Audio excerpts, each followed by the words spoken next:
Es-tu vraiment un artiste ?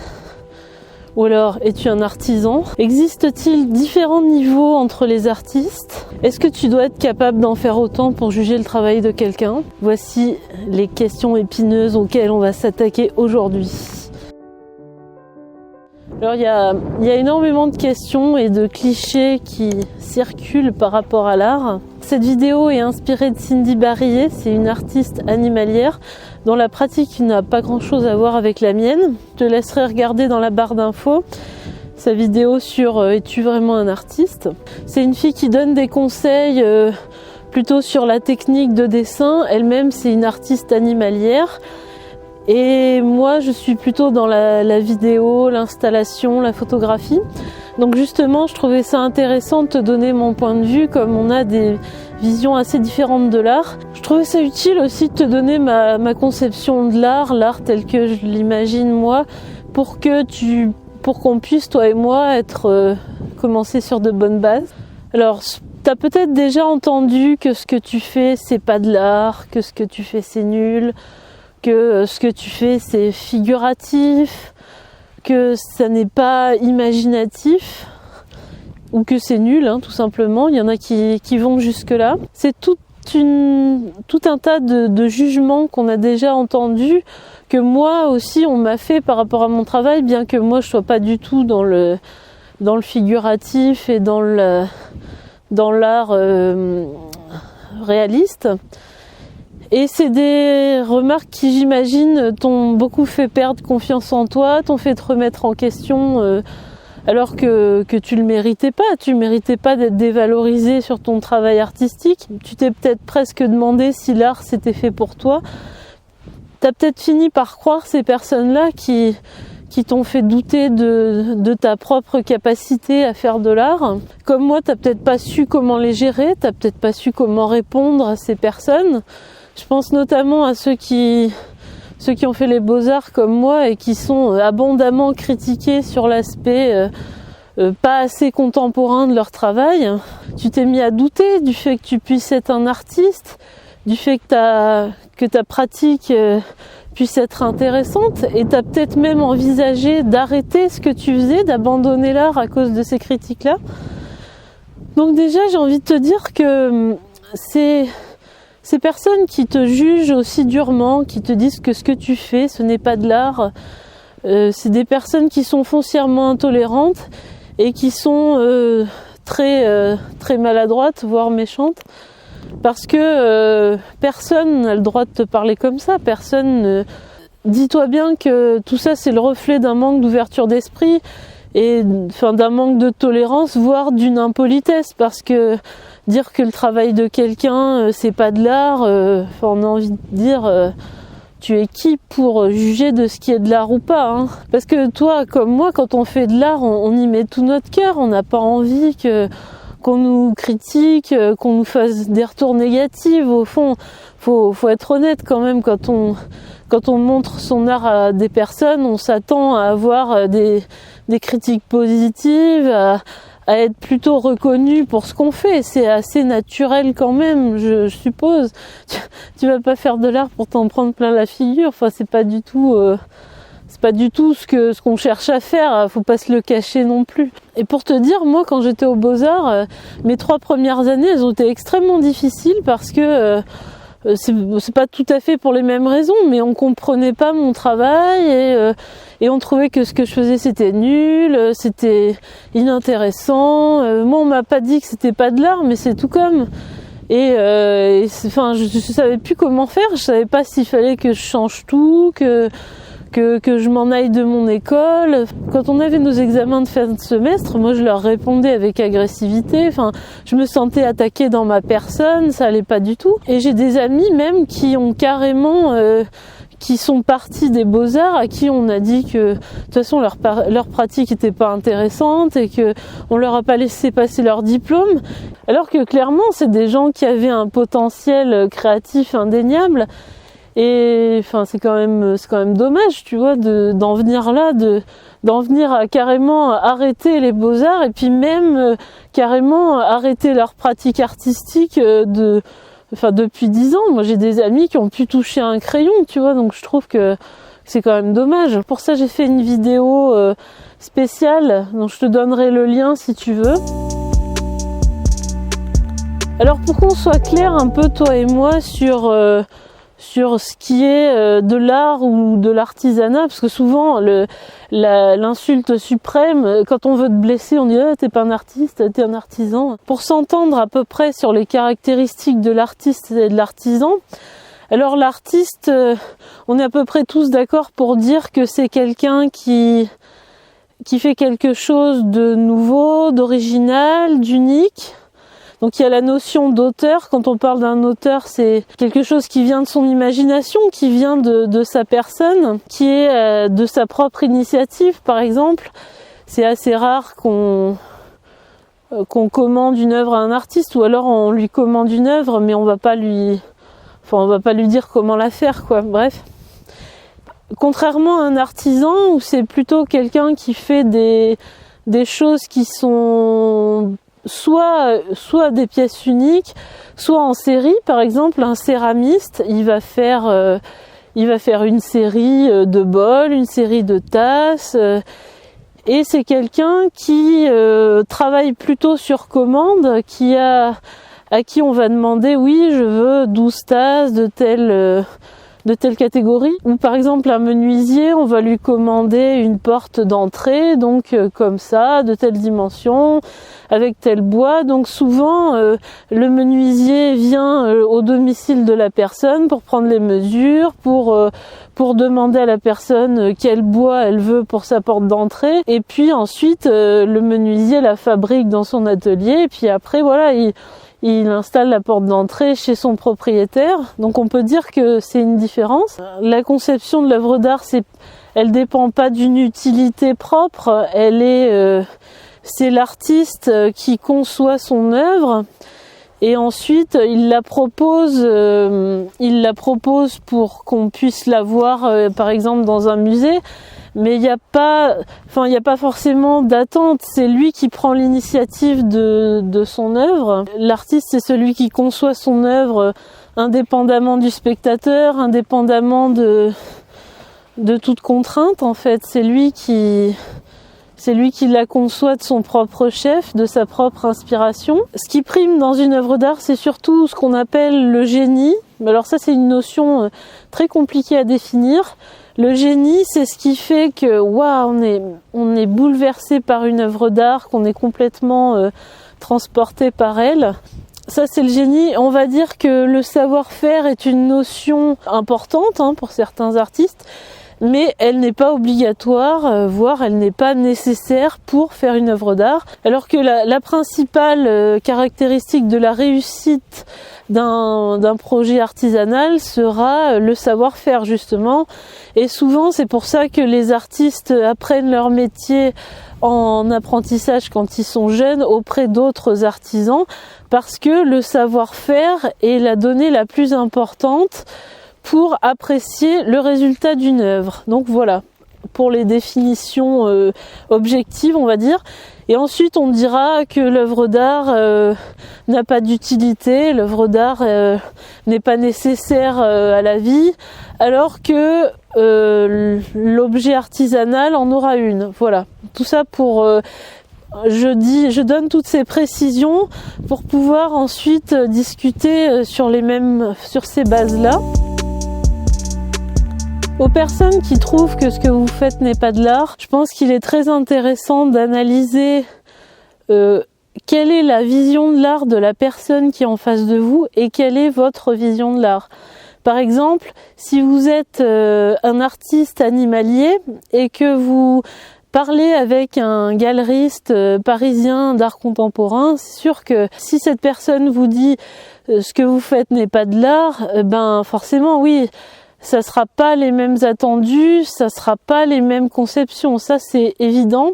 Et je pense que ça désamorce pas mal d'attaques, de se dire que l'art c'est une multiplicité de choses, et il serait mieux d'ailleurs de dire Par exemple, je fais de l'art animalier, je fais de l'art figuratif, je fais de l'art abstrait, je fais de l'art contemporain, au lieu de dire tout simplement je fais de l'art ou ce que tu fais n'est pas de l'art. Mais oui, peut-être, pourquoi pas, mais quel art? L'intérêt est là aussi de savoir de quoi on parle réellement. Je pense qu'il y a énormément de quiproquos là-dessus, sur la question de quel art, à quel art on se réfère. Souvent, on se sent mal dans sa peau, on se sent critiqué quand on nous dit ce que tu fais n'est pas de l'art ou ton œuvre, c'est nul, c'est pas de l'art.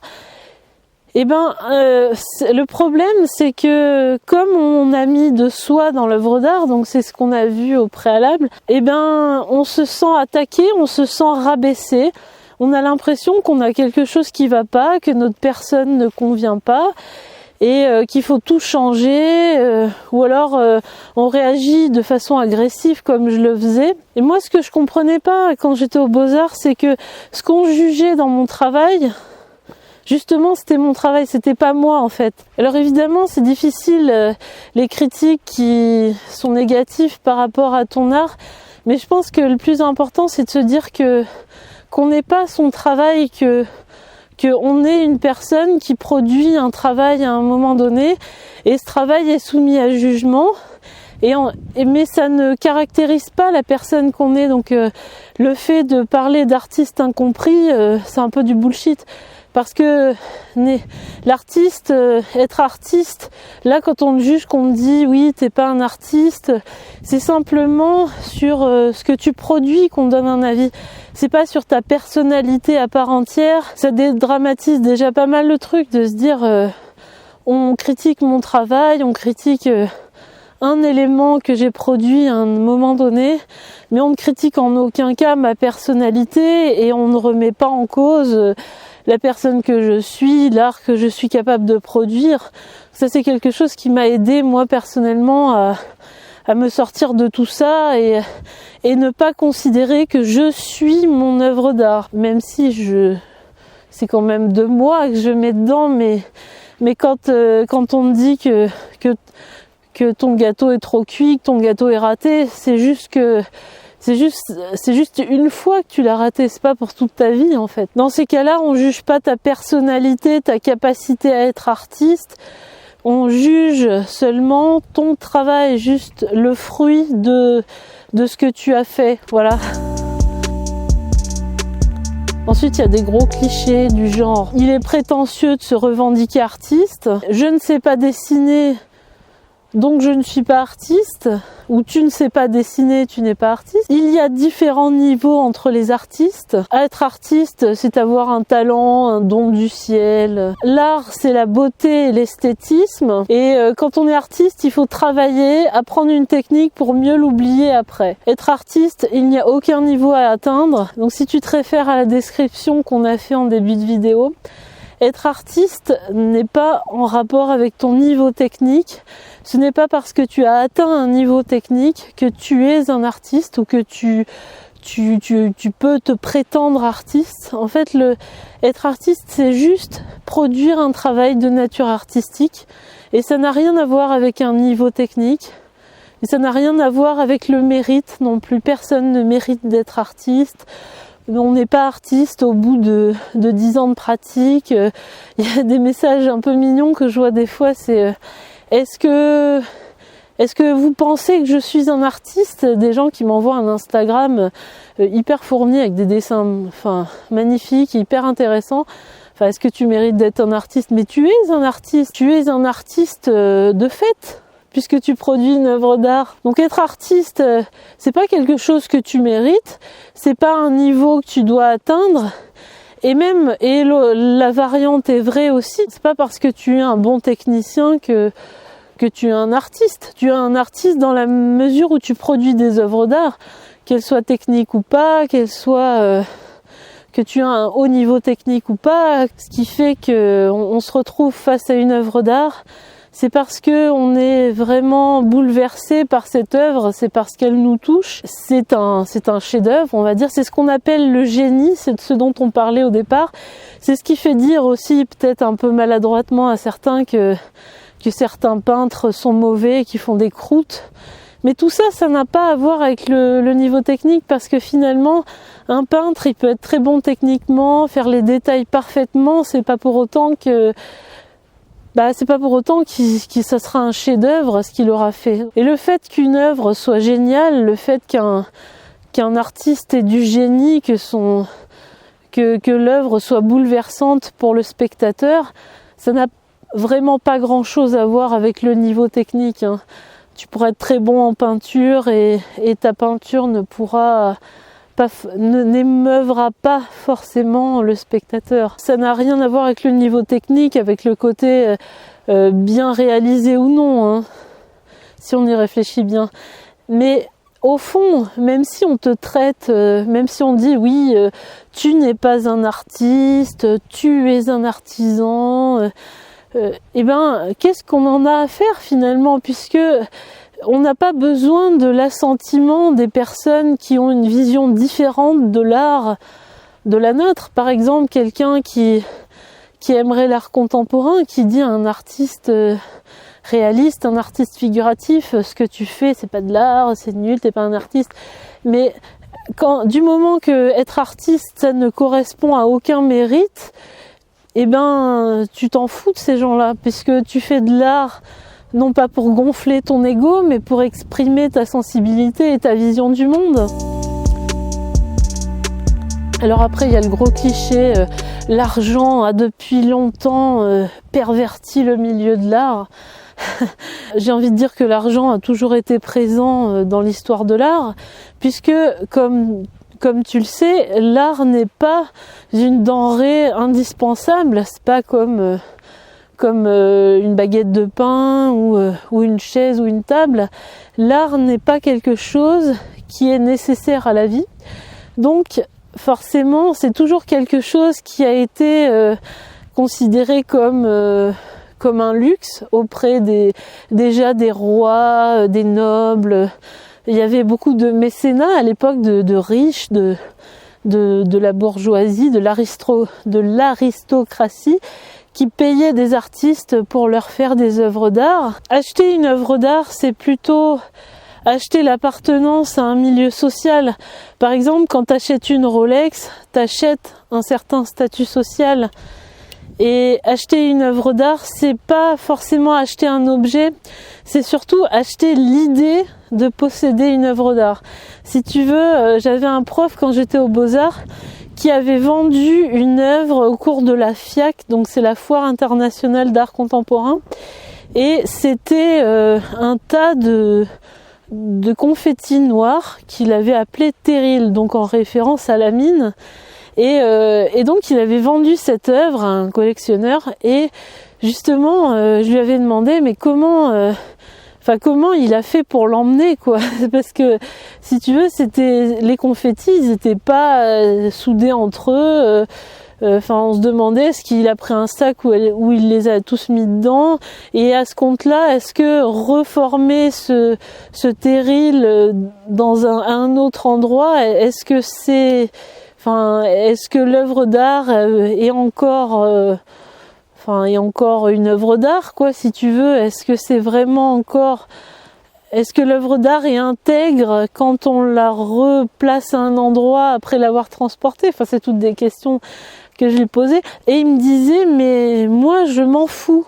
J'ai vendu l'œuvre et je m'en fous. Je ne m'intéresse pas à tout ça. Moi, j'ai fait mon travail et il se débrouille. Voilà.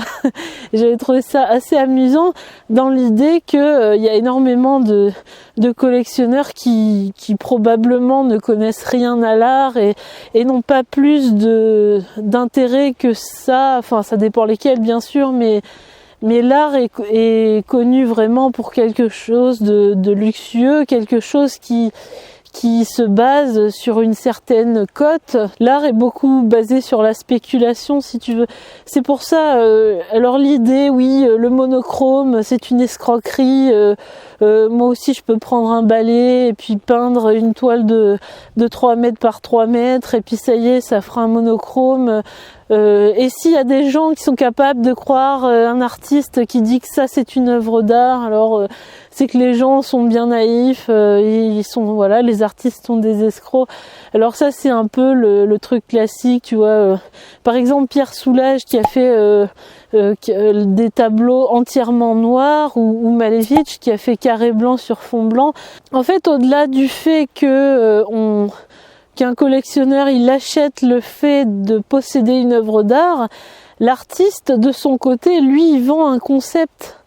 Et ce concept, il rejoint l'idée de génie, si tu veux, parce que autrefois, si tu veux, les tableaux de Rembrandt, par exemple, clair-obscur, c'était, c'est la lumière, c'est l'expression des personnages qui est géniale, qui est bouleversante. Et finalement, dans Carré blanc sur fond blanc, c'est surtout l'idée. Alors après, on aime ou on n'aime pas. Encore une fois, c'est pas du tout le débat que j'essaye de tenir ici, mais ce qu'on essaye de vendre, comme l'urinoir de Duchamp par exemple, tu regardes, il a pris un urinoir, il l'a retourné et puis ça y est, il a fait, c'est ce qu'on appelle le ready-made.